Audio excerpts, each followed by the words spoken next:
सन्तोष शाहको नेपाल भ्रमण पनि विवादास्पद। BPC master chef professional series 2020 का उपविजेता शेफ सन्तोष शाह बेलायतबाट नेपाल आइपुगे फेब्रुअरी 25 तारिक बिहिबार।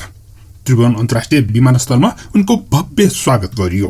पञ्चे बाजा बजाइयो, सेल्फी खिचियो, अन्तर्वार्ता लिइयो। मैले यसबारेमा एक भिडियो रिपोर्ट पनि बनाएँ।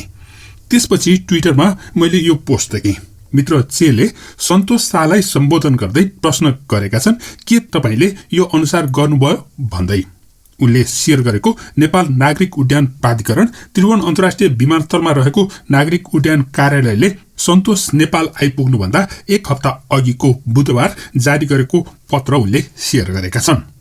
अंग्रेजी भाषामा लेखिएको सो पत्रको विषय यस्तो छ: त्रिभुवन अन्तर्राष्ट्रिय विमानस्थलमा आगमन र प्रस्थान सम्बन्धी अपडेट गरिएको सूचना। पत्रमा भनिएको छ, अहिले स्वास्थ्य मन्त्रालयको स्वास्थ्य सेवा विभागको हेल्थ एन्ड सेफ्टी अर्डर 2021 सम्बन्धी सर्कुलर अनुसार बेलायत र दक्षिण अफ्रिकाबाट आउने सबै यात्रुहरू नयाँ प्रकारको कोभिड-19 सार्स CoV-2 BUI 2020-1201 को कारण उक्त देशबाट यात्रा गरेको या ती देशमा ट्रान्जिट बनाएर यात्रा गरेकालाई निम्न क्वारेन्टिन र स्वास्थ्य प्रोटोकल अनुसार गर्नुपर्नेछ। सबै यात्रुहरूले अनिवार्य रूपमा आफ्नै खर्चमा मन्त्रालयले निर्दिष्ट गरेको होटलमा 5 दिन क्वारेन्टिनमा बस्नुपर्नेछ। सो पत्रमा होटलको सूची भएको एउटा लिङ्क पनि राखिएको छ। अरू सबै यात्रुले नेपाल सरकारको स्वास्थ्य र सुरक्षा नियमहरू पालना गर्नुपर्नेछ भन्दै CCMC वेबसाइटको लिङ्क दिइएको छ। प्रताप बाबु तिवारीले जारी गरेको सो सूचना जारी भएको 8 दिन मात्रै भएको छ। त्यसैले सो सूचना अहिले पनि लागू नै रहेको छ भन्ने अनुमान रहेको छ। चेको यो पोस्टमा सन्तोष शाहले अहिलेसम्म कुनै रिप्लाई गरेका छैनन्। त्यस्तै चेले नै अर्को पोस्टमा कान्तिपुरका पत्रकार जनकराज सापकोटाले म बाहेक मास्क नलगाउने अर्को व्यक्तिलाई चिन्नुभयो भन्दै यो फोटो शेयर गरेको बारेमा पनि उनले प्रश्न उठाएका छन्। त्यस्तै यो फोटो शेयर गर्दै अर्का एक प्रयोगकर्ताले प्रश्न गरेकी छिन्, अनि तपाईलाई चाहिँ 5 दिने नियम लागू नहुने रहेछ कि के हो? कि कोरोना प्रुफ हो भने हामीलाई नि कसरी हुने सिकाउनु पर्यो भनेर।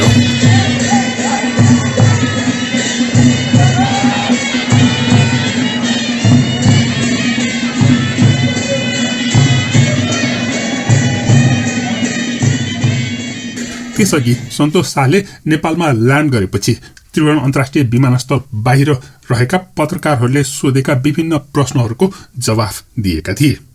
उनले नेपाल आउनुको कारण बताउँदै उनले लेख्न लागेको किताबको लागि रिसर्च गर्नको लागि उनी नेपाल आएको पनि बताएका थिए।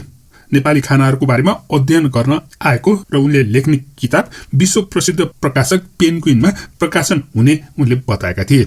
साथै सो पुस्तक 5 वटा भाषामा लाखौं प्रति छापिने र विश्वभर वितरण हुने पनि उनले बताएका थिए। बुक आइरहेको छ धेरै छिटो। त्यो बुकको लागि पनि म यहाँ आएको छु रिसर्च गर्नलाई। बुक पनि 5 वटा ल्याङ्ग्वेजमा 1 लाख कपी 31 दिनमा हुन्छ र दुनियाँको हरेक कुनामा हुन्छ। पेन्गुइन भन्ने कम्पनी जो हुन्छ वर्ल्डमा सबैभन्दा ठुलो पब्लिसर छ, उसले मेरो बुक गरिरहेछ। अनि नेपाली कुकिङ बुक हुन्छ। मेरो रेस्टुरेन्ट पनि आइरहेको छ लन्डनमा। लन्डनमा आइसकेपछि यहाँ पनि हुन्छ। धेरै कुरा आइरहेको छ कि नेपाली फुडको लागि धेरै एकदम राम्रो कुरा। सन्तोष शाहलाई उनको भविष्यको प्लानको बारेमा गरिएको प्रश्नमा उनले नेपाली खानालाई ग्लोबलाइज गर्नुपर्ने आवश्यकता रहेको बताएका छन्।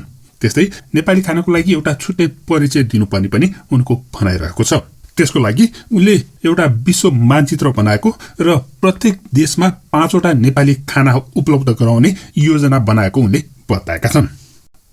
त्यस्तै उनले बेलायतमा नेपाली खाना पस्कने रेस्टुरेन्ट खोल्ने र त्यसको नेपालमा पनि शाखा विस्तार गर्ने उनको योजना रहेको पनि उनले बताएका थिए। यसअघि भारतीय खानाहरू बनाउने गरेका सन्तोष शाहले नेपाली खाना बनाउन थालेको चाहिँ जम्मा 2 वर्ष मात्र भयो भनेर उनले बताएका थिए। नेपाली खाना जन्मेकोबाट बनाइराख्नुपर्छ। मैले जन्मेकोबाट बनाएको छैन खाना। म 2 सालबाट मात्र नेपाली खाना बनाएको छु।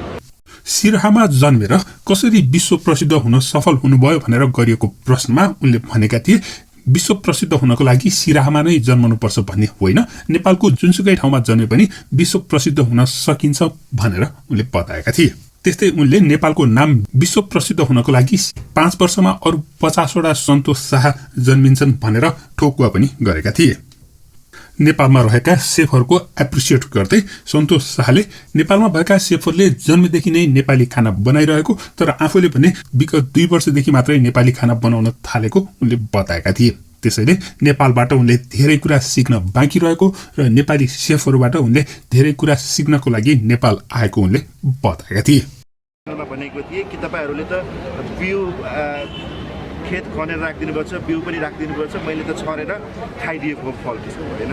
तर पुरा क्रेडिट तपाईहरुले नै जान्छ कि हामीले के गर्छौं। त्यस्तै बीबीसीको सो कार्यक्रममा नेपाली खानाहरू पस्कँदा कतिको अप्ठ्यारो भएको थियो भन्ने प्रश्नमा नेपालमा जन्मेको मान्छेलाई केही पनि अप्ठ्यारो हुँदैन भनेर उनले बताएका थिए।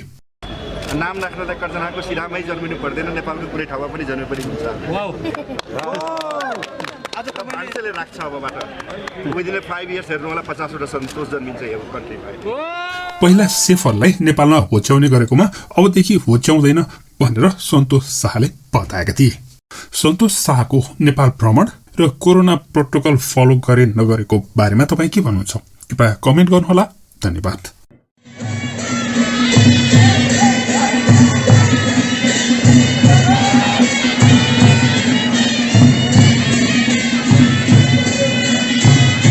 उनले हिमाल, पहाड र तराईका विभिन्न खाना र नेपाली वेशभूषाका साथसाथै संस्कृतिलाई पनि विश्व सामु चिनाउनुको साथै नेपालीहरूलाई पनि नेपालको खानाको विविधताको बारेमा परिचय दिन भ्याएका थिए। ग्रान्ड फिनालेमा भैँसीको मासु, खोलेको साग, भेडाको गिदे आदि पकाएर चर्चको थालमा पस्किएका शाहले यसअघि जिम्बु मोलेको पोलेको खसीको मासु, रायोको साग, पुदिना परोठा, साँधेको भटमास, पुरी, गंगटाको करी, कोदोको खीर, आँपको कुल्पी, तराईमा प्रचलित आँपको अमोट, नेपालको हिमाली भेगमा प्रचलित काँक्रोको भुटेको बियाँ, वन तरुल, कटहरको भुटेको बियाँ, प्याजको अचार, स्याउको चटनी जस्ता परिकारहरू चखाएर निर्णायकहरूको मन जितेका थिए। त्यसैगरी पोलेको भेडाको मासु, मासुको झोल, सिस्नु र आलुको तरकारी, बेथेको साग, भाङको चटनी, मकैको रोटी, तामाको अचार जस्ता दर्जनौं नेपाली मौलिक खानाहरू उनले पस्केका थिए। यसरी उनले नेपालमै त्यति धेरै वास्ता नगरिने खानाहरूलाई समेत विश्वभर परिचित गराएका थिए। त्यस्तै उनले करुवामा ऐला पनि पिलाएका थिए। निर्णायकहरूले सन्तोषको खानामा प्रयोग भएको मसला, सजावट र सृजनशीलता देखेर निकै नै मक्क परेका थिए। सन्तोष शाहले यी सबै कुरामा बीचबीचमा नेपालको प्रसंग जोडिरहन्थे। यसरी उनी नेपाली हुनुमा निकै नै गर्व गरिरहन्थे। अहिलेसम्म अविवाहित रहेका 35 वर्षीय सन्तोष शाहकी आमाले उनको छिट्टै नै विवाह भएको हेर्न चाहेको बताएकी छिन्। सन्तोष शाहले आफू टपमा पुग्नको लागि तिनै आमाप्रति समर्पित खाना पस्केका थिए। बुधबार राति भएको शीर्ष 4 को प्रतिस्पर्धामा उनले सेफ्स टेबल राउन्डको जिम्बुले झानेको भेडाको मासु बनाएका थिए। यससँगै उनले रायोको साग, पुदिनाको परोठा, साँधेको भटमास, क्रिस्पी प्याज, spicy soybean crumbs, bone marrow curry sauce लगायत विभिन्न परिकारहरू पस्किएका थिए। प्रतियोगिताका प्रत्येक चरणमा नेपाली परिकार पस्कँदै उनी मास्टर सेफको शीर्ष 3 मा पुग्न सफल भएका हुन्। नेपाली टोपी लगाएर मास्टर सेफको प्रतियोगितामा सहभागी भएका सन्तोषले आफ्नो सबैभन्दा प्रिय व्यक्तिलाई समर्पित गरेर खाना बनाउनु पर्ने एक राउन्डमा उनले आमालाई सम्झिएर परिकार बनाएका थिए।